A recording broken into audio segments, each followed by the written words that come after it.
কিছু যুবক ভাই আছে, কিছু চাচা আছে যারা বউ না পিটালে ভাত হজম হয় না। দিন দিন এগুলো কমেছে। আমরা ছোটবেলাতেও দেখেছি যে বউ না পিটালে ভাত হজমই হয় না, রাত্রে ঘুমই আসে না, কথা ঠিক কিনা? এরকম কিন্তু কমেছে। তারপরেও এখনো কিছু যুবক আছে যারা বউ পিটায়।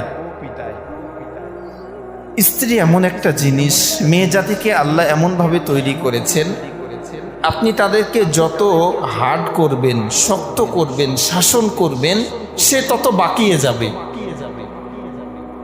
তাদের উপরে মেন্টালি প্রয়োগ করতে হবে, মানসিকভাবে ব্রেন খাটাতে হবে, তাদেরকে নার্সিং করতে হবে, বোঝাতে হবে। আপনি যখনই তাদের উপরে হাত উঠাবেন, গায়ে হাত দিবেন, ক্ষমতা প্রয়োগ করবেন, সে আরো খারাপ হয়ে যাবে, ভালো হবে না। এজন্য তাদের প্রতি মেন্টালি, মানসিকভাবে ব্রেন দিয়ে বুঝিয়ে, কোরআন দিয়ে, হাদিস দিয়ে, ওয়াজ শুনিয়ে, বই কিনে নিয়ে যেয়ে বই পড়িয়ে এইভাবে তাদেরকে ঠিক করতে হবে। তাদের মেন্টালি মানসিকতাটাকে চেঞ্জ করতে হবে।